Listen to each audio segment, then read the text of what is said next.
Hello, everybody, and welcome to a new episode of All Queued Up, the review podcast tied to streaming services like Netflix, Amazon Prime, HBO Max, Disney Plus, what have you. I'm your host, Greg Dietz, and with me always is Maya Don Fisher. How you been this week? I don't know. This week. Oh yeah, this week was devastating. Yeah. My beloved Tar Heels of the University of North Carolina, they just had an incredible run. In early March, they were like, well, we don't know if the Tar Heels are even going to make the tournament. They made the tournament, and they knocked off the number 1 seed Baylor. They knocked off the number 3 seed Purdue. Or was it not Purdue? Shit. They knocked off number 2 Duke. First time Carolina and Duke have ever met in the tournament. In the Final Four, they met in the Final Four, no less, and beat Duke and ended Coach K's career and went to the finals, the championship game. They were up by 15 at halftime. They were dominating the game and then just lost to Kansas by 3. It was heart-wrenching. It was great until Monday night, and then Monday night I was devastated. But hey, they had an incredible run. Saw some great basketball, some great games. Those kids played their hearts out, and I'm proud to be a Tar Heels fan. What can I say? But yeah, other than that, things have been good.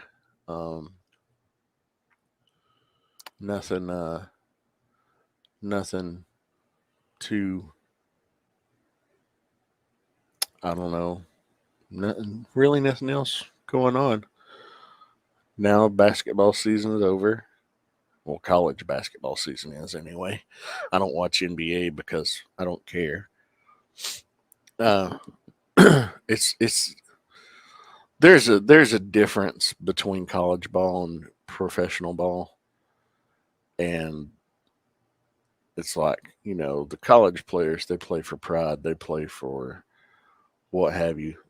The pros, it's just completely different, and the rule sets are different, and it's just yeah. Anyway, I don't want to get into it now. How are you doing? How was your week?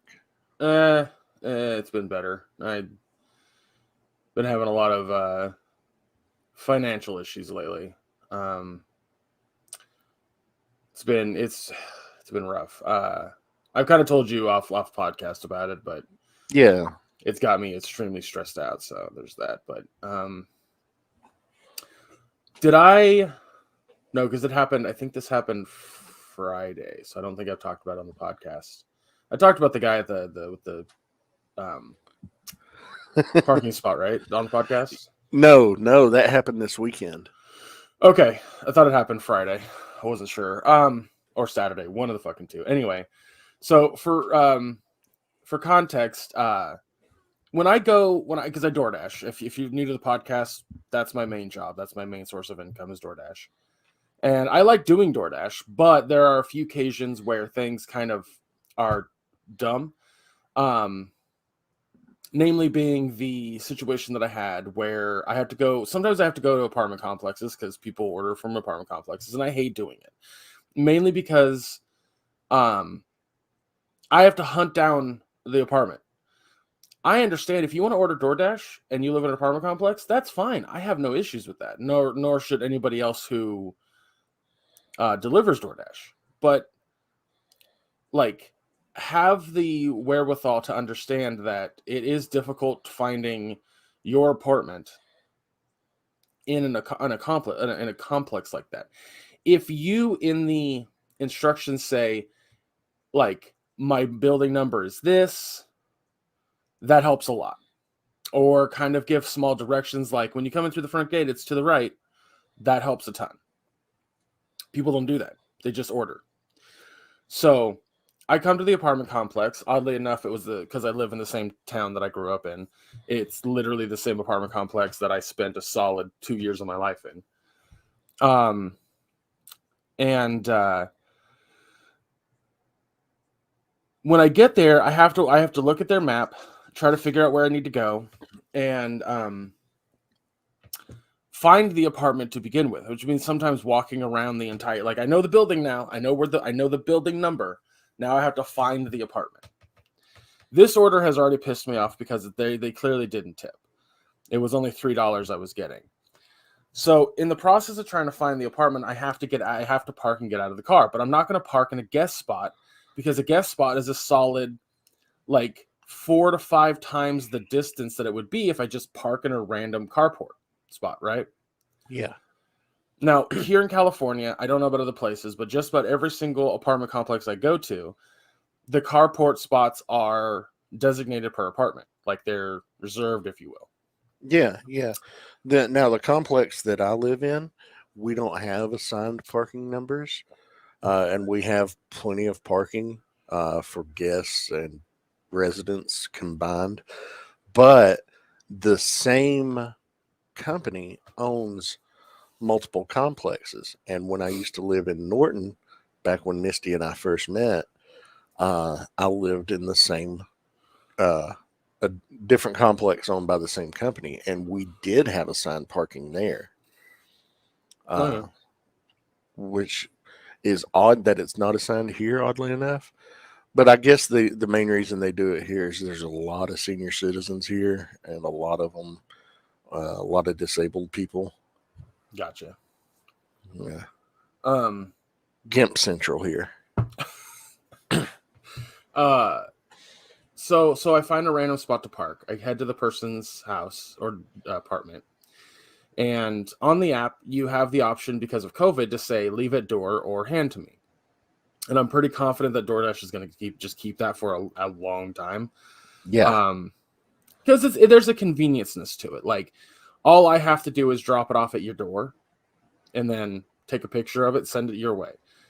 What I tend to do is just send like a little text message of like, have a good day, because sometimes the picture doesn't go through quick enough. So, but the text will go right away.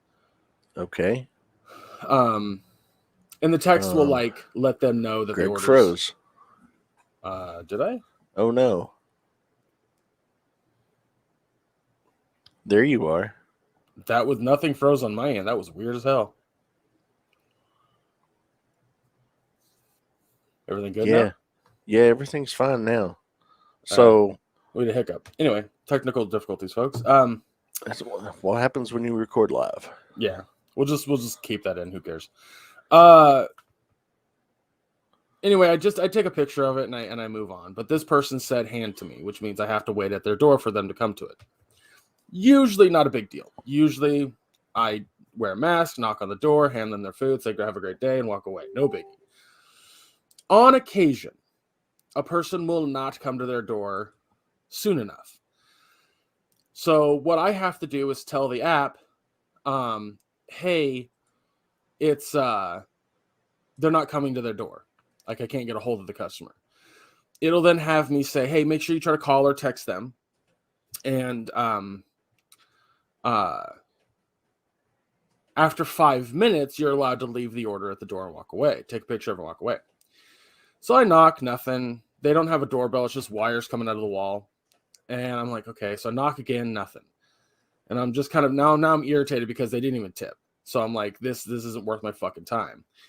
And so I immediately say I can't get a hold of the customer. It does the 5 minutes thing. So I text, hey, I'm at your front door. Nothing. It's now like 4 minutes. So I knock again. Nothing. I knock harder that time too. Like a cop was at the door or something. And I'm just like, this is fucking pissing me the absolute fuck off. It's about 2 minutes left. So I call. Right. And it just goes to like, this number cannot be reached or whatever. I was like, what the fuck? So I wait the full 5 minutes. It hits 0. I leave the order down. I back up down the stairs a little bit to take a picture. As I go to take the picture, they open the fucking door. So Wow. now it's been a solid fucking 10 minutes since I've parked, right? Yeah. I'm irritated. I just kind of like, I don't want the fucking low stars, so I don't say anything, kind of, whatever. I just go, have a good day, and I walk away. I go back to the car, and I see somebody parked right behind my car, like blocking me in completely. And I'm like, what the fuck? And it's not even sideways. They didn't even park sideways. They like intentionally went around and put their fucking nose of their car to the back of my car, which was wild because they could have just, parked vertically and blocked me in, but they chose that direction. So whatever. I see like what I thought at first was a sock because it was super limp and just kind of under my windshield wiper, but it turned out to be like a napkin from like a restaurant. A limp sock. That's what I swear to God, that's what I thought it was at first. And I pull it out, and it says on it, very haphazardly written, "Park here again, and I will tow your car." And I'm like, okay. Nobody is in the car that's blocking me in. It's just, I'm just standing there looking around like, what the fuck is going on? And I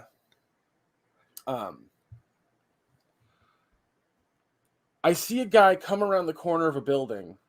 And because, like I said, I grew up in that apartment complex, he was coming around from where the main office is. Because he was going to try to call somebody to have me towed. That's what he was trying to do. Yeah. So I say, knowing the situation, just still a little odd, I went, "Hey, sorry, I had to park here. I was delivering a DoorDash order. I'm a dasher, and they just took longer at their door. Usually I'm not in a spot for more than 5 minutes." "You parked in my spot." Sir, I understand that. I'm just trying to deliver an order quick, and I just, pick a spot, and then I go and deliver the order, and then I'm done. "Why'd you park in my spot?"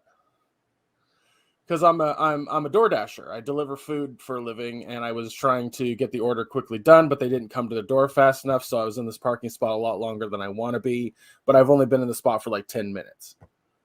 "Don't park in my spot."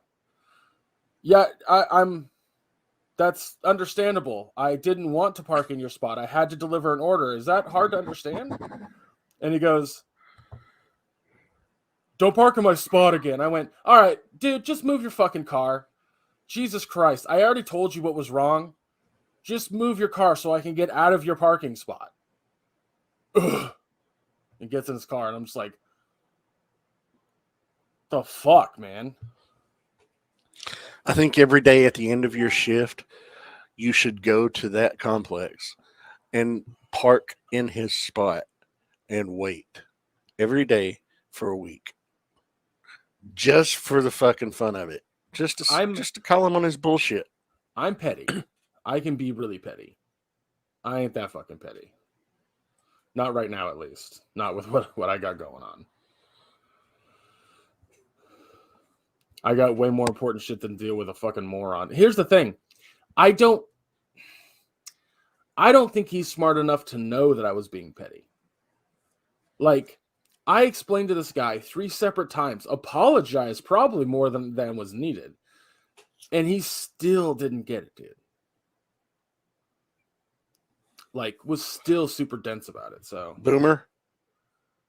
Oh, so yeah, solid, like at okay. least like in his late 50s or early 60s, one of the two. Okay. Well, not that excuses anything, but no.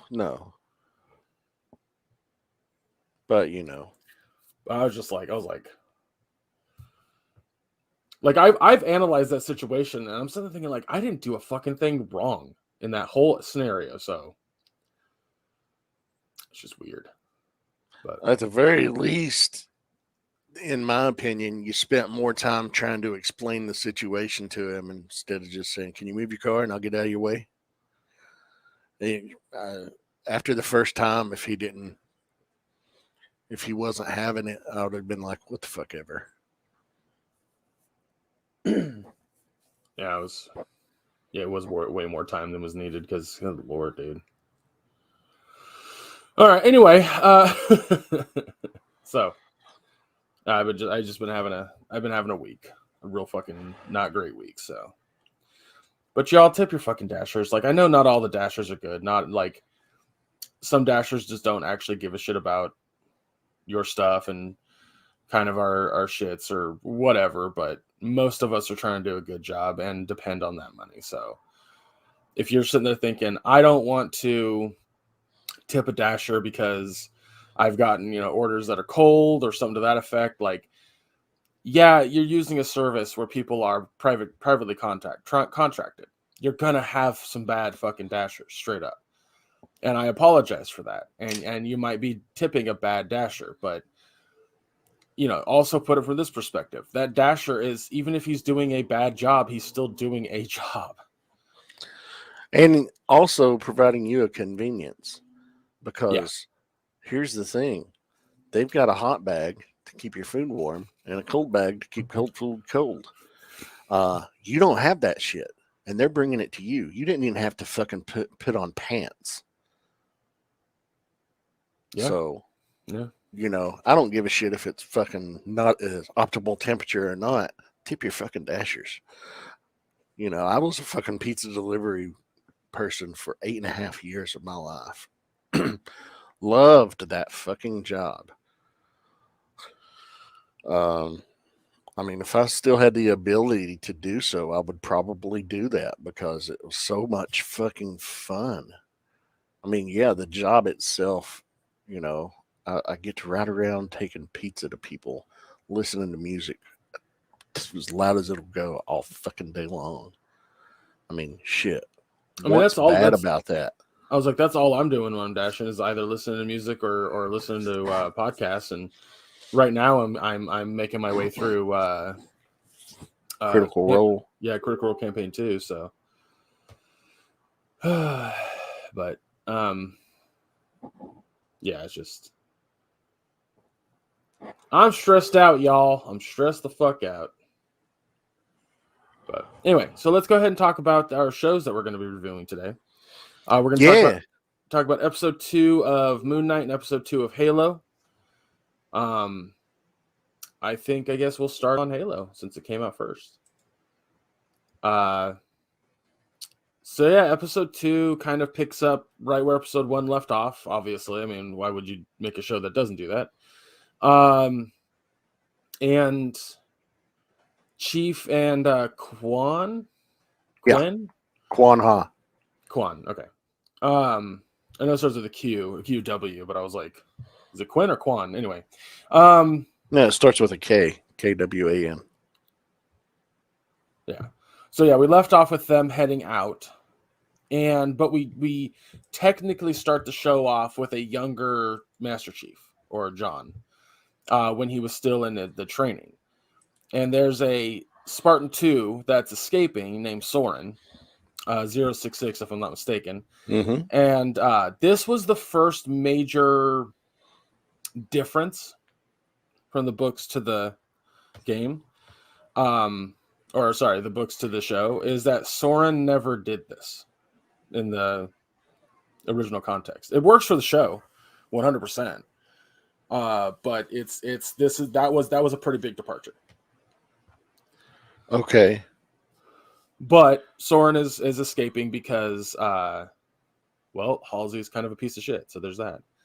But that's a whole other can of worms we'll get into. Why does it have to be worms? I don't like worms.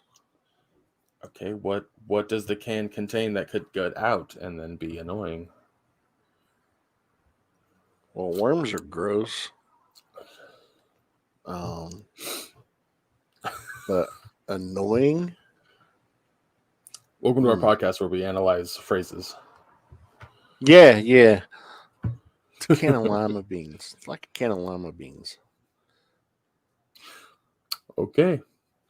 So lima I think beans the can aren't good, and they're annoying, and they're big, and they taste bad, but they're not wriggly and slimy and stink.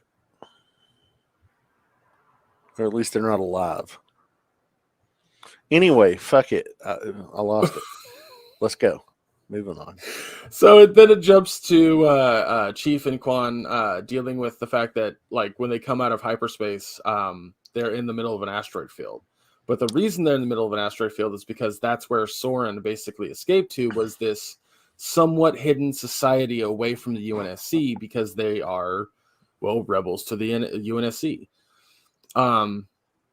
it's not fully like explained yet in this episode why there are rebels to the UNSC. But the main reason that Chief goes there is because the device, the artifact, I should say, is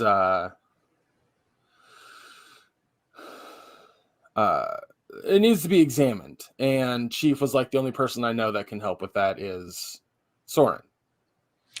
One thing about this scene that I really enjoyed from a technical aspect, you know, there's no sound in space. It's a vacuum. Yes. And in many TV shows, many movies that we've all grown up with, you always have full battle sounds, full vehicle sounds, spaceships. You have your swooshing, your engine sounds, and everything. This had that, but it was very, very muffled, like it was underwater. Yeah. And I thought that was a great touch because that's not something that you get often when it comes to space scenes. It's like very muted, very muffled, and I just thought that was a well done aspect from a technical standpoint. I appreciated it a lot. What's really funny about that scene to me is that there is only one scene in the games that I can think of that's a ship flying through space or that your character's controlling it, and that's in Halo Reach. And I remember there not being any sound for that. There's a whole scene in Halo 2 where Chief is on one of the frigates and he's heading back to Earth and he's falling through space. And I think that also was muffled. So, but yes, I totally agree. Like when sci-fi has full on like big ass sounds in space, it's like, has no air to travel, but that's okay. It's sci-fi. But yeah, I agree. I agree with you on that. But yeah, so the next scene is inside the rebel, I won't say rebel base. It's hard to call it that because that's more Star Wars, but whatever. Echo 3 to Rebel Base. Chief basically talks to Soren, and Soren's doing his job trying to convince Chief to stay, to not go back to the UNSC, but Chief's going to anyway, because one of the things they talk about in this large scene is that essentially Spartans are programmed. And Soren removed a chip, as I think is what he was talking about. Yeah, he said there's a hormonal implant that basically distributes these pellets into their system. They're like on a time release, and it suppresses all their emotions. Yeah. Which I'll have to do a little bit of research because I don't remember if that's a part of the original lore. But I know that there's something there. From my memory, there was no suppressor chip or anything like that in the original lore. It was just straight like when you kidnap a back that Greg almost spoiled something. Again, I don't know if the show is going to use what I want to say, but they could, and I don't think you want to know. Anyway, they end up going meeting a guy who's in their jail, who's seemingly crazy, but he was in a Covenant ship. Like he was basically a prisoner of war of the Covenant for a while, and he's lost his fucking mind.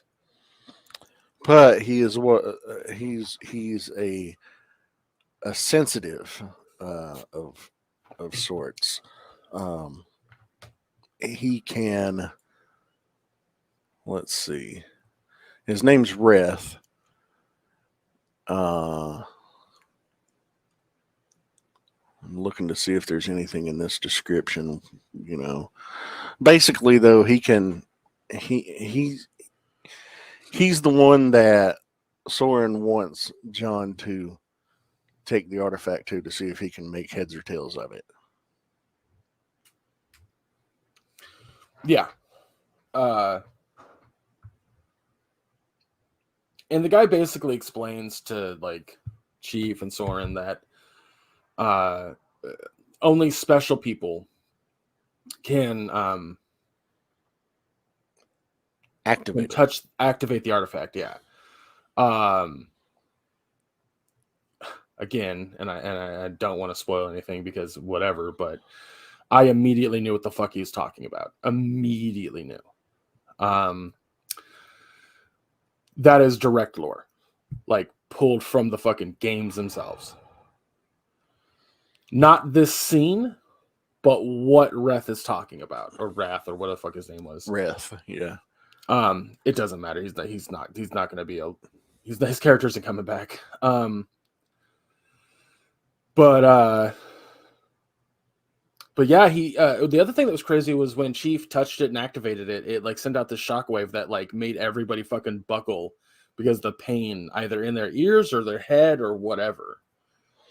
Yeah, some type of psychic backlash they were experiencing. But Chief basically tells Soren, like, keep Quan safe. I'm going to head back to the UNSC with the artifact because if it can tell the UNSC anything about the Covenant and help with this war, then I need to go do that. And Soren's like, well, I'll keep her safe, but you're an idiot. Yeah. And it was a lot. And then like Chief goes back and gets arrested, and that's that. There is a whole scene with Halsey and the UNSC leaders. Yeah. Basically she is revealing the Cortana project to them, and they say, well, as long as you found a legal workaround, the flash cloning, then we say go for it. Give her the green light. Yeah. Because the she's basically talking about how utilizing a clone's brain is how she could make the AI that could control Master Chief or other Spartans for that matter.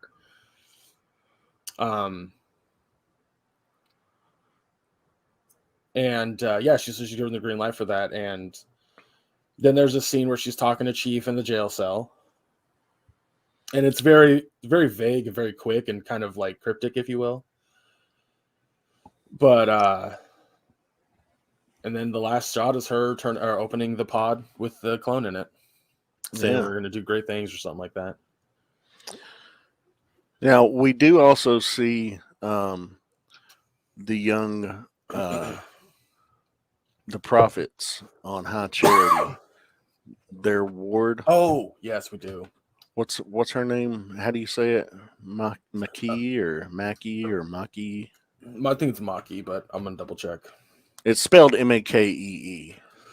Is it bad that I know the names of each of those prophets, by the way? Which they haven't even called them prophets. That's all me. That's all me doing that to you. No, she calls them Mercy. She calls the one Mercy, and I think that's the one in charge. There's Truth, Mercy, and I lost it. I had it in my head and I lost it. Oh, what is the last fucking prophet called? It's okay. Now I'm gonna fucking search that up because that's driving me fucking nuts. While you're looking that up, the surviving elite from Madrigal says that Master Chief activated the relic, and she's regret. The prophet of regret. That's what. Okay. Anyway. She's like, you saw him do what I can do, implying that she is also one of these special people that can activate what they called a keystone. So, yeah, Maki. She insisted that she be allowed to infiltrate.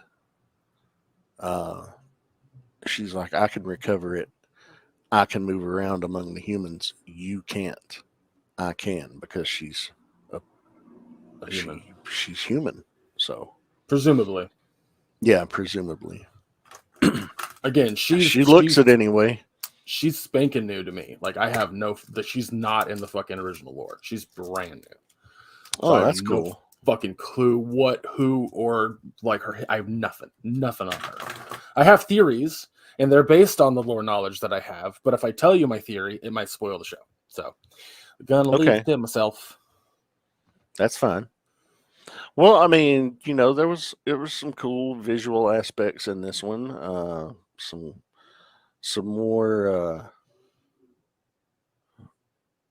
more exposition, some more questions. Yeah, a lot less action than the first one. A lot less action. I agree. Really, the only action there was She's is moving a fucking a forklift and pilot navigating through the asteroid cluster. Oh yeah. Which was fun. It looked really cool. Yeah, it did. It's really fun. Like for me, it's rare to be able to watch a show that's based on something that I have this much knowledge in. Like usually I have knowledge in it in the regards of it's something that I have watched, or is it something that I have knowledge on the background of. But this is the first time where I'm like, I know so much of the lore. It's crazy. Like I imagine, Maya, it'd be like when if they decide to do a new adaptation of The Crow. Well, they are doing a new adaptation of The Crow. Oh, that's right, they are. They casted Bill Skarsgård. I think it was. Is it Bill? The Yeah. one that played Pennywise? Yeah, Bill Skarsgård.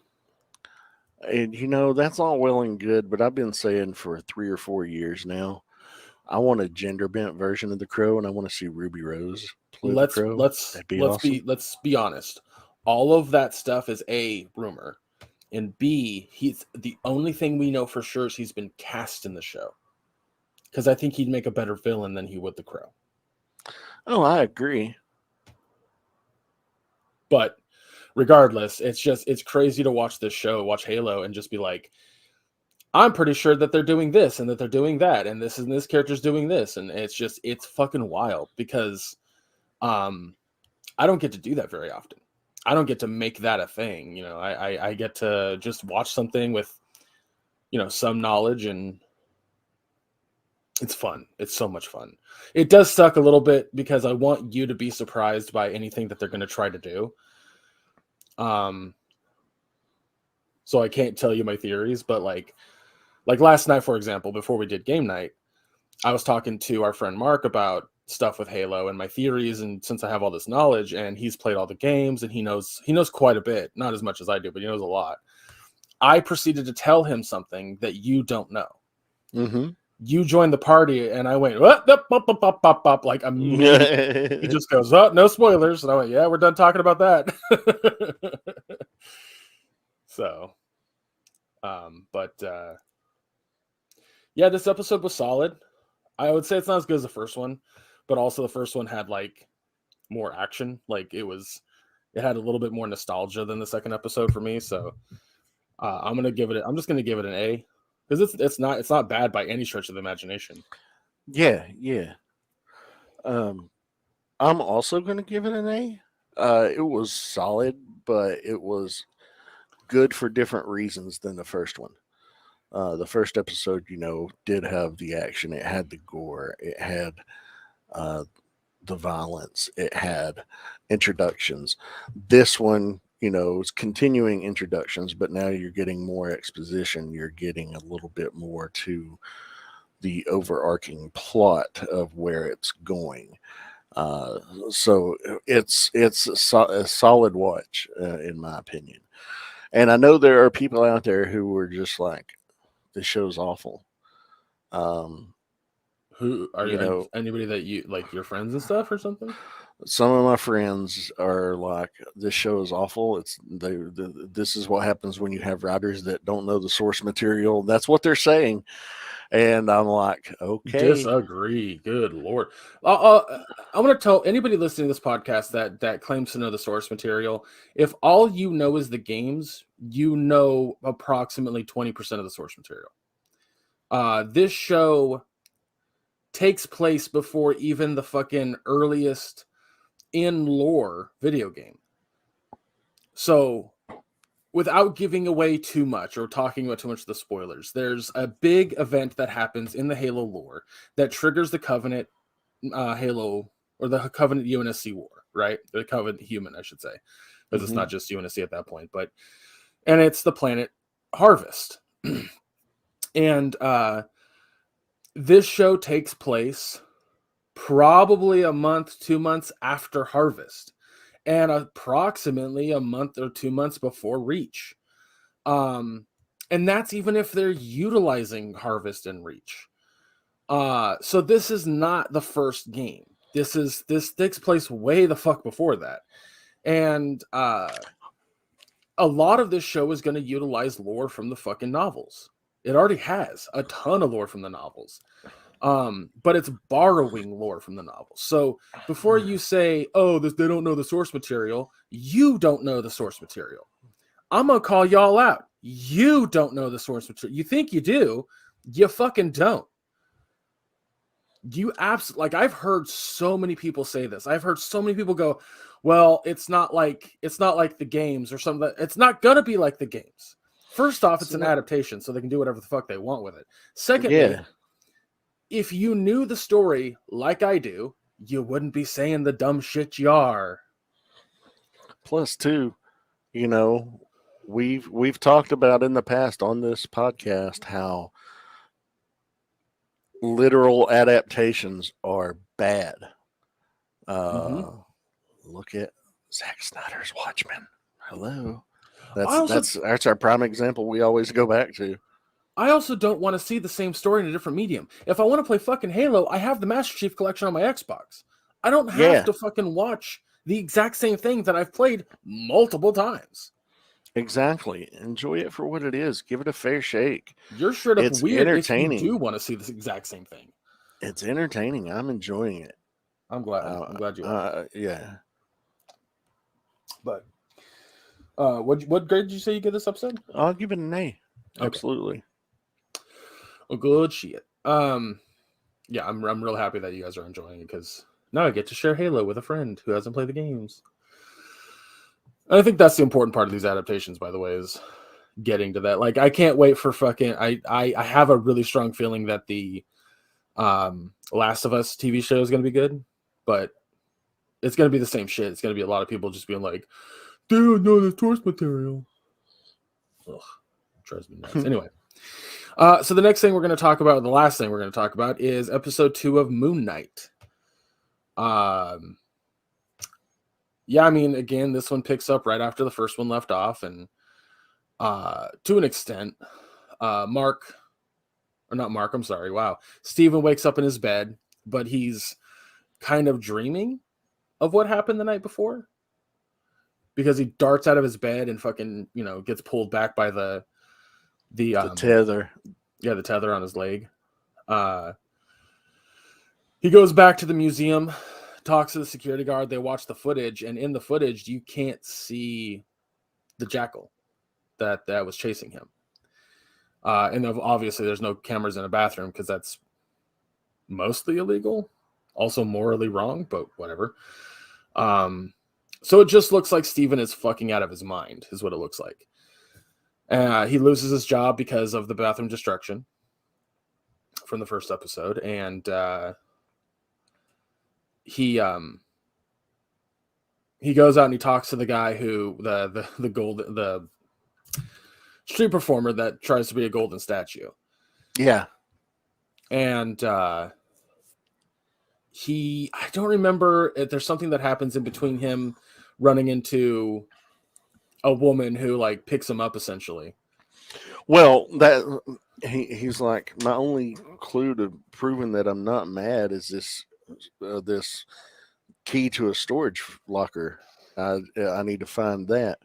And he goes and he's going to every branch because, it's storage locker. They've got their logo on the tag, on the key tag.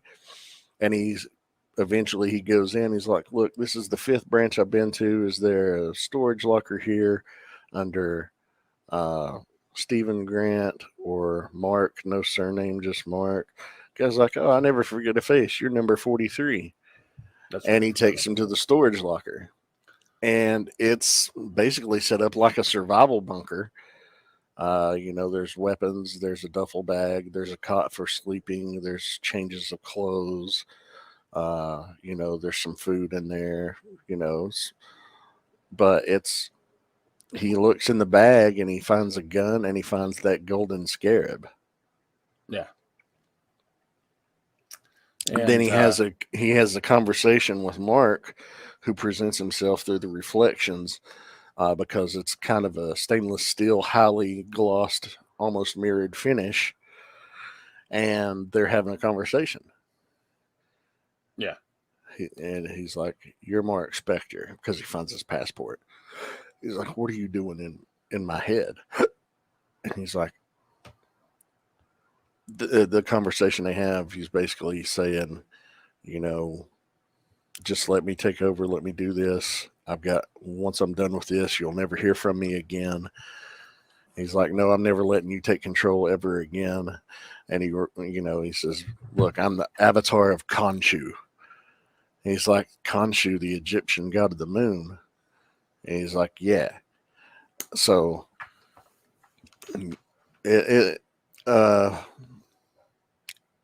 he basically refuses Mark's offer and takes off with the scarab. Yeah, which immediately pisses and off the bag. Mark because Yeah, he says he's going to turn it into the authorities and they'll lock him up and he can't hurt anybody anymore. Yeah. There's a lot that happened in this episode now that I think about it. Jesus. Yeah. And that's when Khonshu chases him and confronts him. And he runs out. And that's when Layla almost hits him with her moped.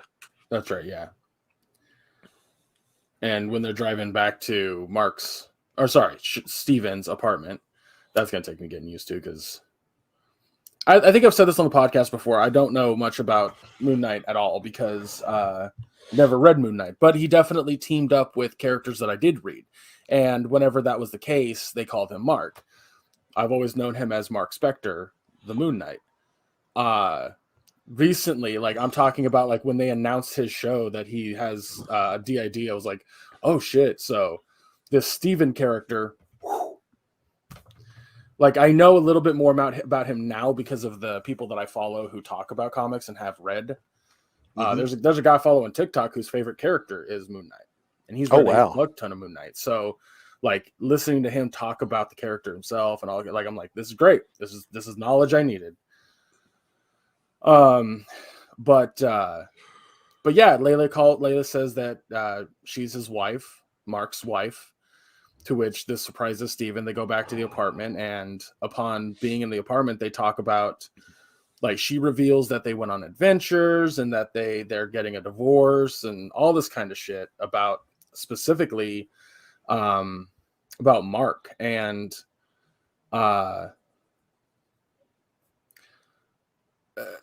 he has the scarab in the backpack, and through a mirror, Mark is trying to tell Steven to not mention the scarab, don't give the scarab away, because if the people who are with Ethan Hawke's character, Arthur Harrow, if they know that she has it or she knows about it, then her life is in danger, to which that stops Steven from telling her.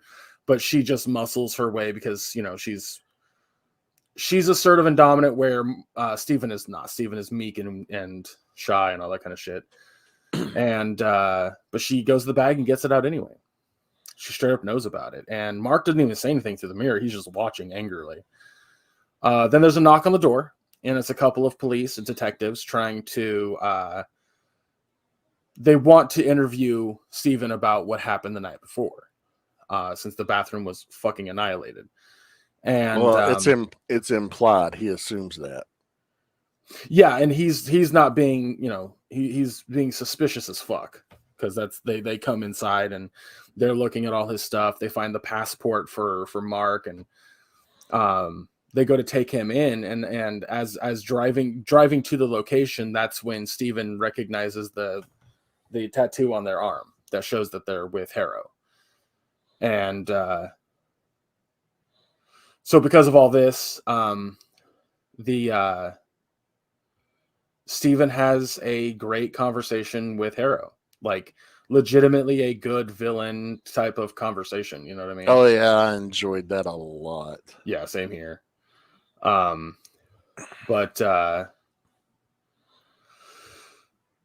yeah, the conversation is basically that Harrow was Khonshu's avatar at one point, but that Khonshu lies and deceits, and that he's just a giant fucking baby who throws temper tantrums, and the other gods don't respect him for.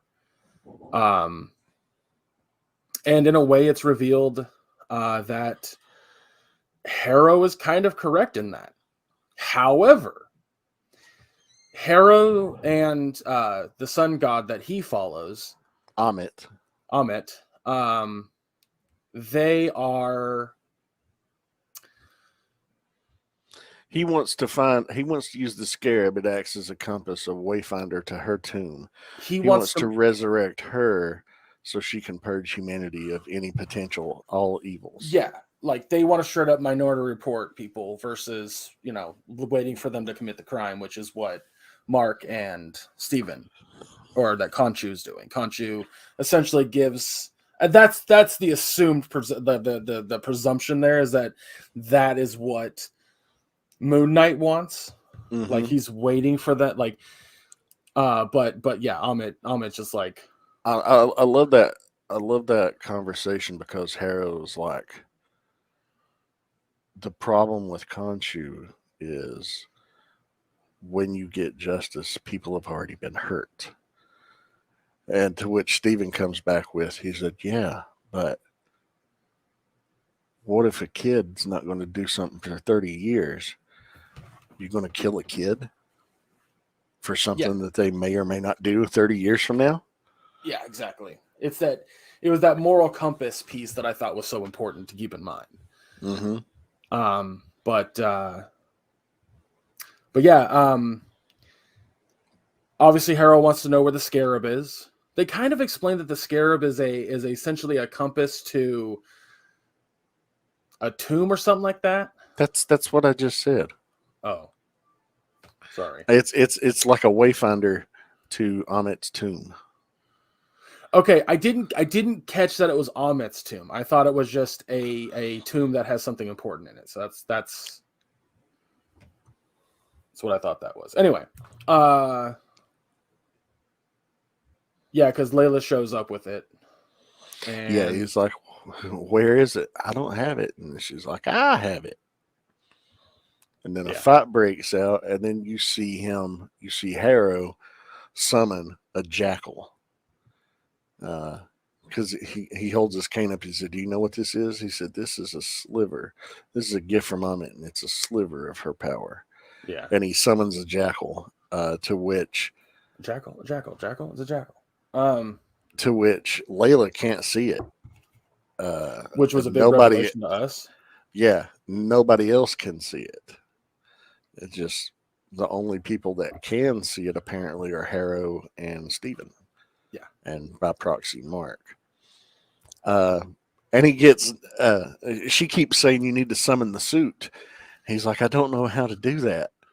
And then he gets knocked out of the window and he starts screaming, suit, suit, suit. And then when he hits the ground, he's wearing an actual 3-piece suit with a version of the Moon Knight hood.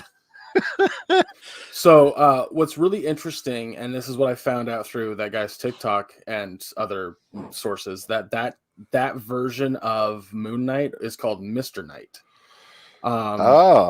In the comics, from what I understand, that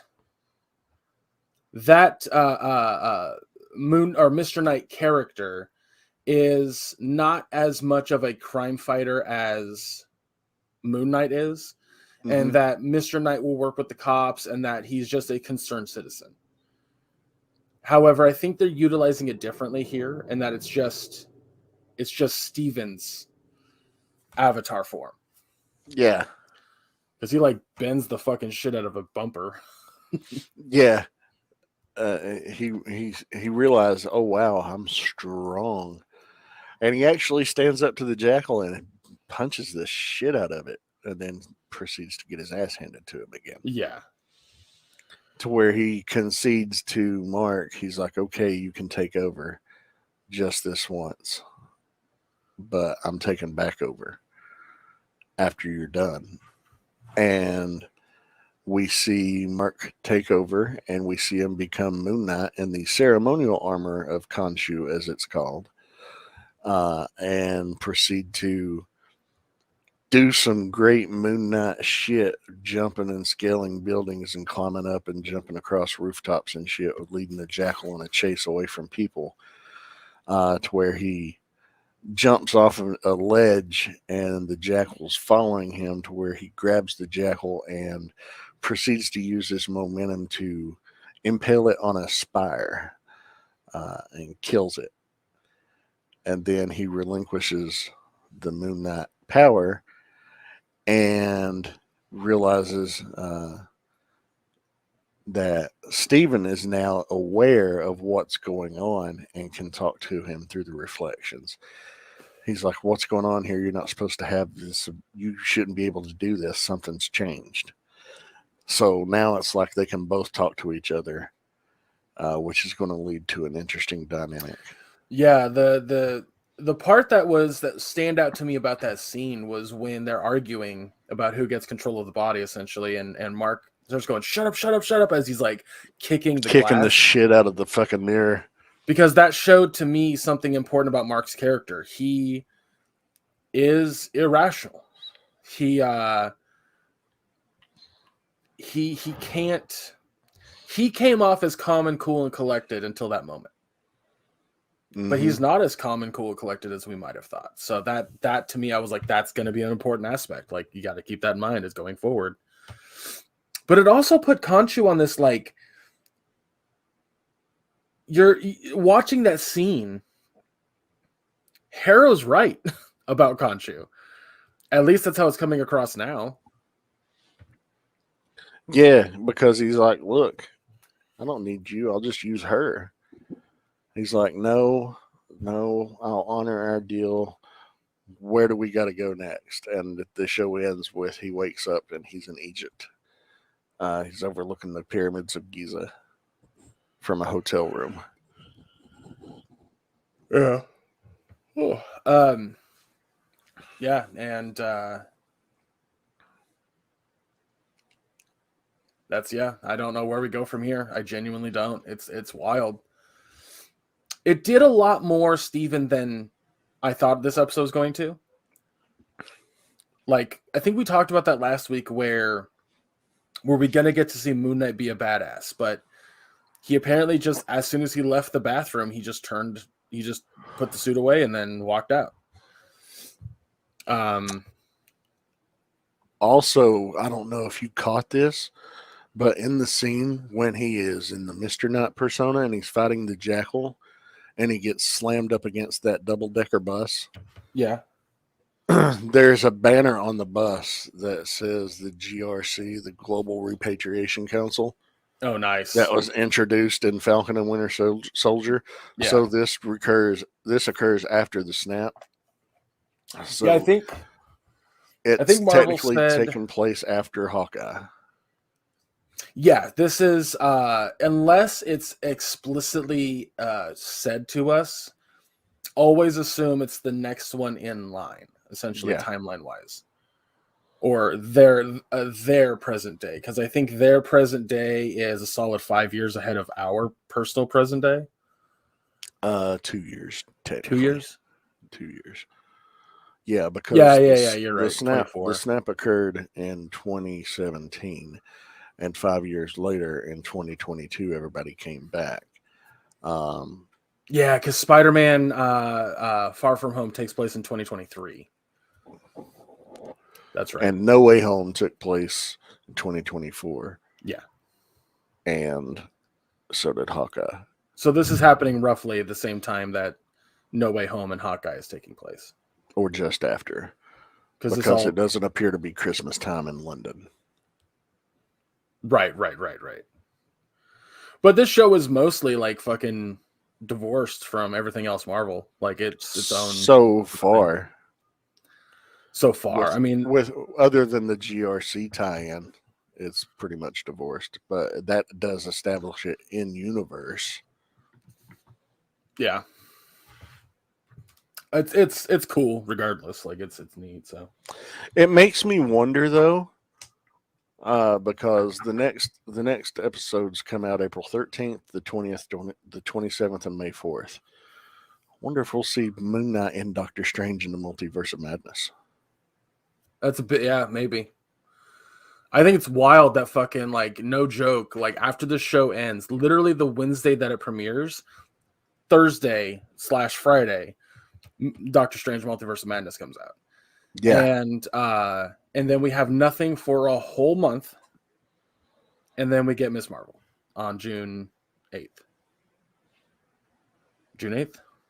I think so. The top of June, so whatever. But Marvel's just like, did you want content? Because you're going to fucking get it. I'm like, thanks. But yeah, I'm going to give this episode an A. I really enjoyed it. I think my only issue with the reason it's not A+ is it feels like it's moving faster than the time allotted. Like the pacing feels faster than it should be. Does that make sense? Well, I think maybe it's paced the way it is because of Steven/Mark having the dissociative identity disorder. It's fast paced and jumps to replicate how disoriented he would be in that regard. Well, I think we're, as an audience, definitely supposed to be as confused as Steven, for sure. At least that's the intent. But yeah, you're probably right. I know that. I guess I would just like. I don't know. I guess the point I'm making about this episode is I would have liked to see more of Mark than we got, because they still went with the motif of the first episode. You know, they audience members knew what was going on because everyone knew that Oscar Isaac was cast as Moon Knight. We all knew that. So everything that was going on when he was Blackie on the first episode, we knew it was Moon Knight doing that stuff. That being said, for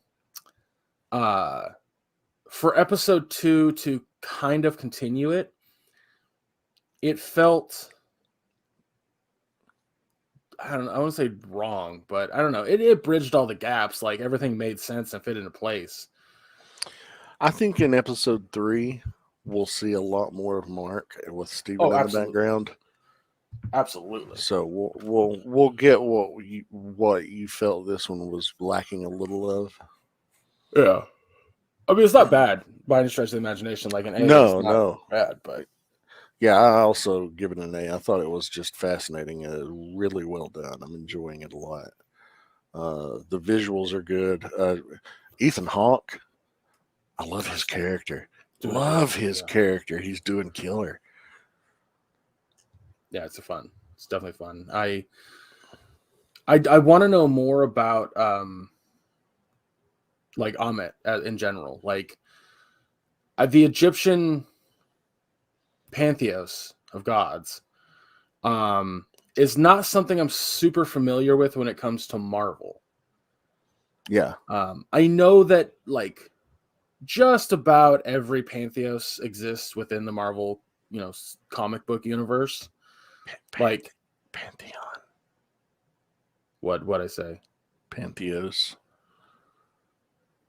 Sorry. Pantheon of mythos is what I combine two words. Yeah. Yeah, the because like a lot of people make jokes that like Steve is still a Christian, even though like Thor exists or Hercules exists or some shit like that. And it's like, yeah, those gods exist. Also, Jesus exists in the Marvel comic books. Like he straight up does. He's joined the Avengers a couple times. And I'm not just talking about an ad for fucking fruit pies. Like he full on canon. Full on canon. Toting So an AK-47, just like in South Park. not quite, but yeah. Oh. But when it comes to the Egyptian pantheon, I don't know much in regards to Marvel. So I know they exist, but I like. You know, I have from 3rd edition D&D, I've got a book on pantheons to where you could adapt like Norse and Egyptian and there's something else. It might be Greek gods into your campaigns instead of using regular D&D gods. I'm going to pull that off the shelf today and take a look at it and see if it actually has Khonshu and Amit in there. I know there's gods like Ra and Set and a few others, but Yeah, I was gonna say I know Egyptian gods outside of Marvel continuity. I just want to look at it and see if there's similarities, how Yeah, how strong they stick to the source material, etc. yeah, because I was like, that was one thing that I had to explain to people was that gods in Marvel don't act like gods in actual mythology. Like Thor, for example, drank an entire ocean because Loki tricked him to thinking it was beer. We're not going to see that in Marvel. Swimming pool, maybe. Maybe. Or that like Loki fucks anything. I mean, if it has a vagina, Loki will try to fuck it. Sometimes Loki will just turn into a thing with a vagina to get fucked. Welcome to Norse mythology. Anyway, moving on. Let's go ahead and close out the episode. I have to get going. Because it's going to be 90 degrees over here and the air conditioner's broken on my car. So that's fun. Next week, guys, we're going to review episode 3 of both Halo and Moon Knight. That'll continue until Moon Knight's over. And then we'll figure out something else to review with Halo until Halo's over. Which will be funny because I don't think we're going to ever have a week without something to review for a hot minute.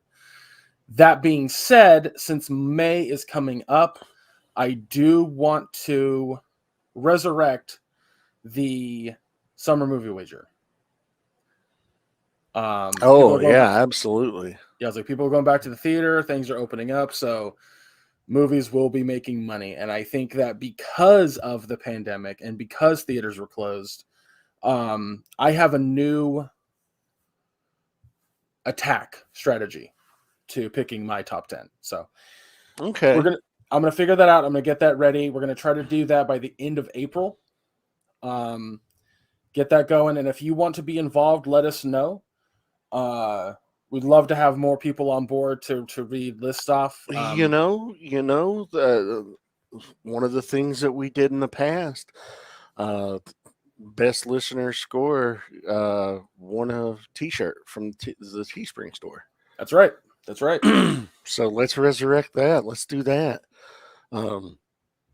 Also, our 200th episode is coming up. This is episode 197, so we want to have a celebration for episode 200. We're kicking around some ideas, but if you have any ideas of how you would like us to celebrate episode 200, send those in. Let us know.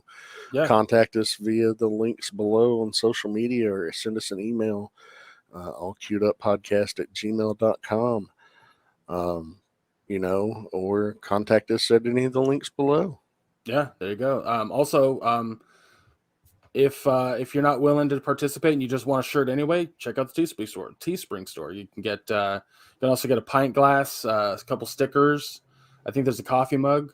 I ordered a coffee mug for myself yesterday. I need to do that eventually. I still haven't bought shit. A shirt.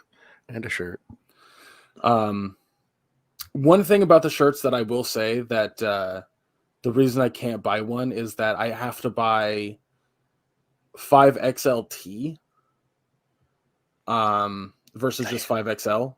because the bottom needs to be longer, and they only have 5XL, which is fine, but I like my gut not hanging out the bottom of my shirt. You know what I mean? I thought they did have them. No, I looked the other day when I was trying to write the notes for the end of the show. Yeah, they don't. But they still. I mean, their shirts are high quality. They just don't have exactly what fits me. But that's fine. Don't be 400 fucking pounds, guys. That's as simple as that. And everything that you buy, all the proceeds go right into the podcast. So keep that in mind. If you want to watch today's the video of today's podcast, you can check that out on the YouTube channel. The link is also below. If you're looking for more podcasts to listen to, head on over to the Nerdvana Network. Plenty of wonderful shows with wonderful people. Link is below on that as well. That's all my notes. Maya, where can folks find you? Well, you can find me on Facebook under my name, Maya Dawn Fisher. It's a public profile, so if you want to follow me there, you can do so. You can also follow me on Twitter or Instagram, which are linked to my Facebook page. You can also catch me on the Realm of Collectors YouTube channel every other Wednesday at 8:30 p.m. Eastern on a show called Figure Bangin'. It's a live action figure review show. This week we looked at the new offering from Fans Toys, their version of Generation 1 Skull Cruncher. They call it Chomp. Check it out if you're into Transformers or action figures. It's a fun time. That's all the places you can find me. What about you, Greg? You can follow me on all socials under Chub Rock Geek. I do video game talks with my buddy Anthony from time to time on Mission Start Podcast or Mission Start Tubes. You can check out my solo reviews of whatever streaming show I happen to have watched on our YouTube channel. I need to do one on human resources here very soon since I finished that. But that's it. Again, next week, episode 3 of Halo and Moon Knight both are episode 3 because they started the same week. Excited about that, continuing this because these shows are great so far. But yeah, check those out. Join us next week. Thank you so much for listening. And I feel like a broken record, but we'll see you next week. Take care, everybody.